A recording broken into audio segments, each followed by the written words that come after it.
চরণ আমার পক্ষে পেয়েছি। ওগো বৃন্দাবনে পশু পাখি, ওগো বৃন্দাবনের বৃক্ষ লতা পাতা,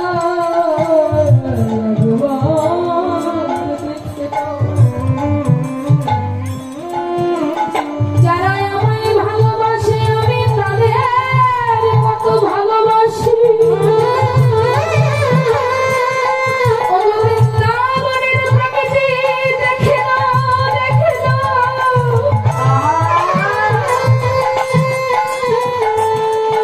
এ জগতে যদি কখনো কোনদিন বৈষ্ণবীর পদধূলি আবার পেলে যায়, সেদিন যে আমার বিনার জনম ধন্য হয়। এ জনমে রাখাল রূপে আমি আমার ভক্ত সঙ্গ পেয়েছি। এমন মধুর সঙ্গ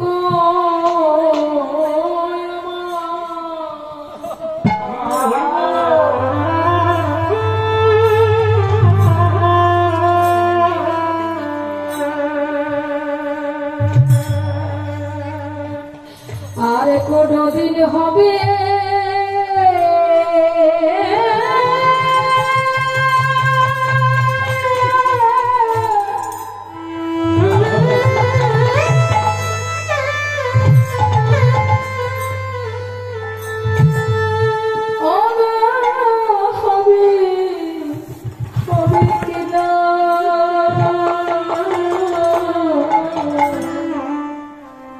এমন মধুর সঙ্গ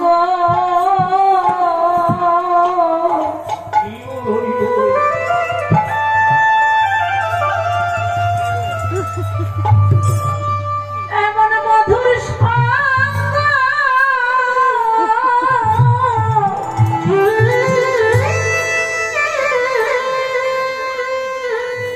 কোনদিন হবে কিনা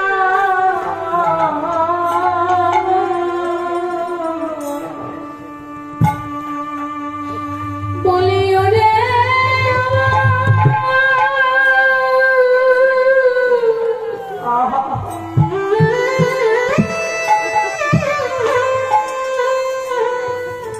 ওরে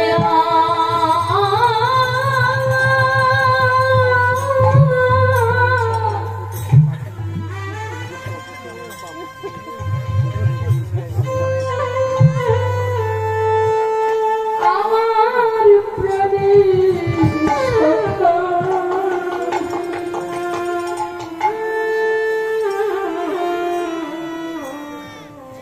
এমন মধুর সঙ্গ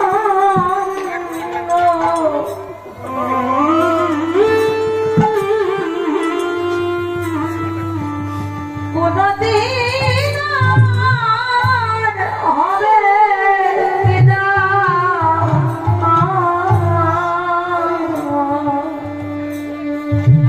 বলিও হে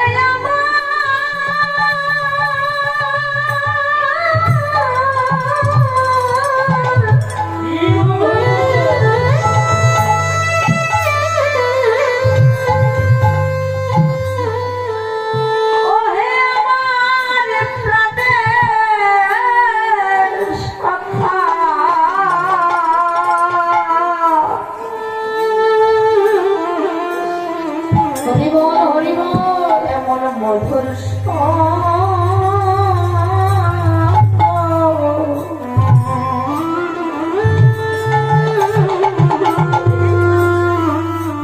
আরে হবে কিনা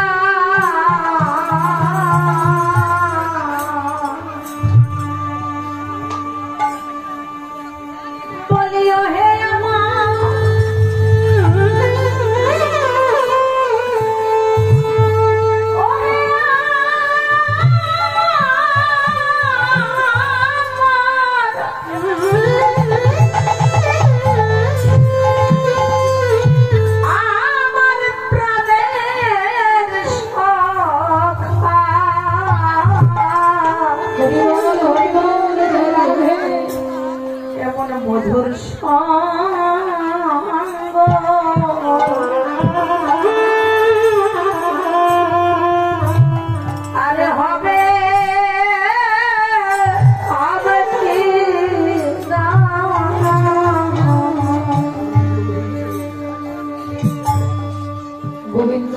যা আমি বলি মনে মনে বলি।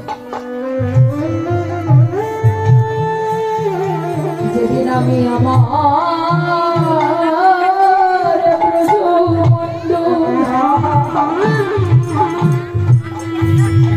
পরিত্যাগ করে চলে যাও মথুরায়, মথুরা ত্যাগে যাবো দ্বারকায়। হয়তো সেদিন আর যেমন পাবো রাজা রাজত্বে ফিরে যাব, কিন্তু আমার মরম সখা সঙ্গ আর পাবো না। যদি আবার মরম সখা সঙ্গ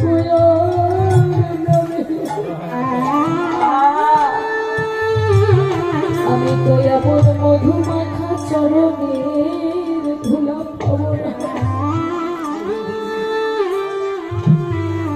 আর যদি আবার ভক্ত বৈষ্ণবের ধুলি আমার নামিলে, আমি কেমনে রইব আমার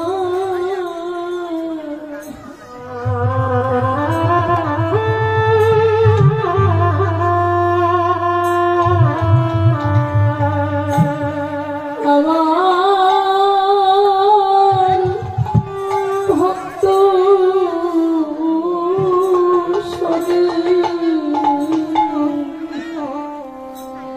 আমি কেমনে রইব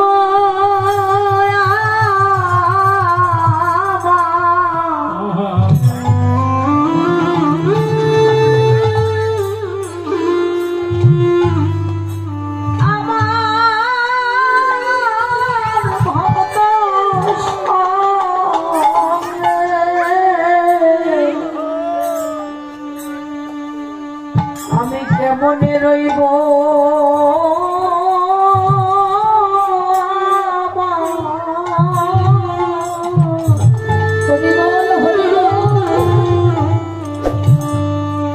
কেমনে রইব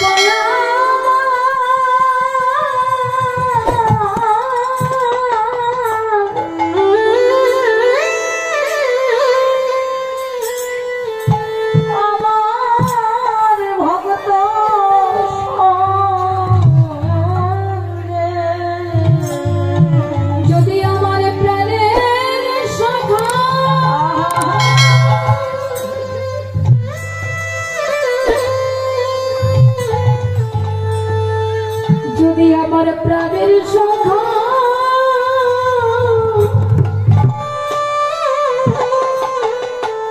সঙ্গ না আমি কেমনে রইব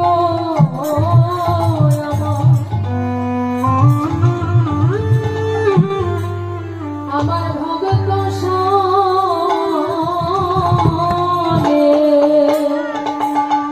যদি আমার প্রাণের সখা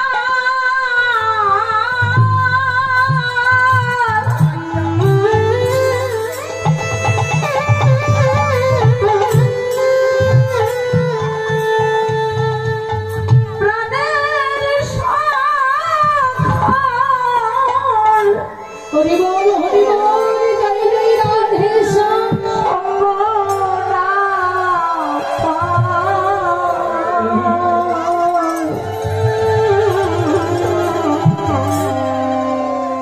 কেমনে রইব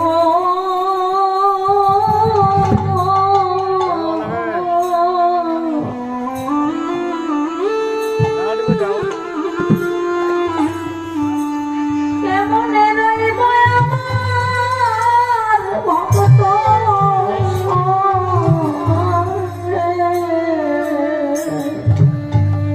একবার যারা বৈষ্ণবের পদধূলা জয়ন্তে মাথে তাদের ওই ধুলা ছাড়া কিছু ভালো লাগে না। বৈষ্ণবের পদধূলি তাহে মন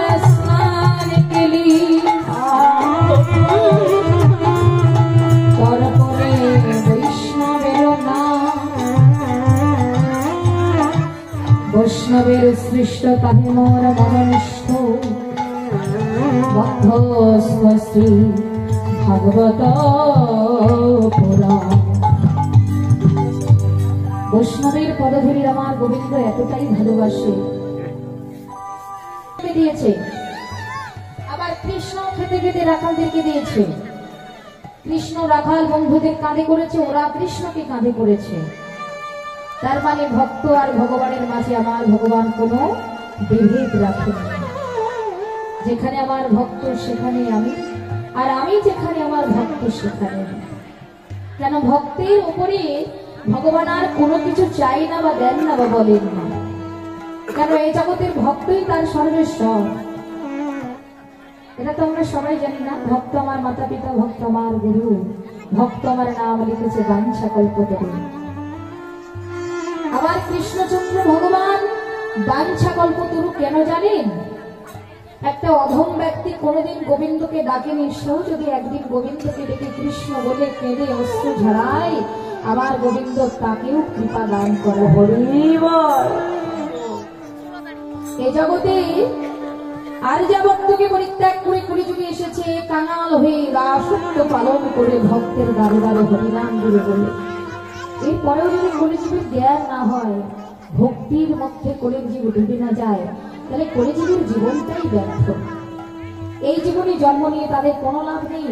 যারা হরিনামকে হরি ভজনকে করে না, নিজের অঙ্গে সার করে না, তাদের জীবনই ব্যর্থ। এই জগতে আমাদের পরম ধন পরম পতি হলেন ভগবান স্বয়ং। একটা মানুষের দেহের ভিতরে রাজা কে গো মা? হ্যাঁ, আমাদের মন, ভগবান নয়। ভগবান কি কজন মানে? ভগবান কি সবাই মানে? শিক্ষিত সমাজের কাছে গৌরহরি একটা, কৃষ্ণ একটা মহাপুরুষ মাত্র। ভক্তের কাছে কেবল তিনি ভগবান, সবার কাছে তিনি ভগবান নয়। কেবল ভক্তের কাছে তিনি ভগবান। আর যারা শিক্ষিত সমাজ উচ্চ আসনে বসে থাকে, তারা ভগবানকে একটা মহাপুরুষ মানে। কিন্তু ভগবানকে ভগবান তারা সহজে বলে না। বলে কি? এ জগতের প্রতিটি মানুষ যদি ভগবানকে তার ভগবত্ব কৃপার জন্য তাকে চাইতো, ভালোবাসতো, তাহলে এত ধন সম্পত্তি, অর্থ প্রতিপত্তি, বাড়ি গাড়ি এসব কার? আমাদেরই তো। তাহলে আমরা ভগবানকে চাই, তাহলে এসব কেন? হরি বল। হাজারো গাড়ি হাজারো বাড়ি তৈরি করার পরেও কার কাছে যেতে হয় গো? হ্যাঁ, ভগবান ভক্তি বিচারকারী ভগবানের কাছেই যেতে হয়। তাহলে এসব কি? হরি বল। এসব হলো জীবিকা নির্ধারণের জন্য। বেঁচে আছে, খেতে হবে, পড়তে হবে, করতে হবে। কিন্তু এর সঙ্গে সঙ্গে আমাদের ভক্তির দিকটাও লক্ষ্য রাখতে হবে। না হলে আমাদের সবকিছু পিছিয়ে যাবে, পিছিয়ে পথে ছেড়ে যাবে। এইভাবে প্রাণ গোবিন্দ ভক্তের পথে ধুলা নিয়ে তাদেরকে কাঁধে করে বংশী মাঠের তলে রাখলেন। আর এখানে নিভৃতে নির্জনে বসে যুক্তি করছে তার সঙ্গে, সুমলের সঙ্গে। কি করে যুক্তি করছে? নিভৃতে সুমল শাখা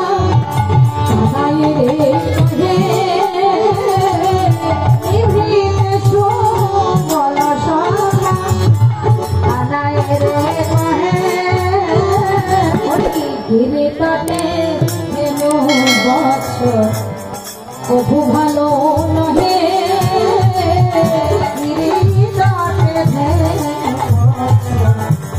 কভু ভালো নহে। তাহলে কি করবো? চল ভাই কানাই যমুনার তটে, চল ভাই কানাই যমুনার তটে, মনোবাঞ্ছা পূরণ হবে না। চল ভাই কানাই যমুনার তটে, নইলে মনোবাঞ্ছা পূরণ হবে না। চল ভাই কানাই যমুনার তটে, তটে ধেনু মহোৎস। হরি বল, হরি বল, ভালো নহে।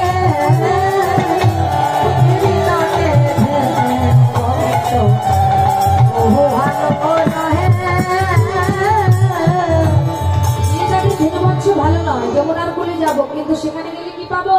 রায়ের রস রসে করল, রায়ের রস রসে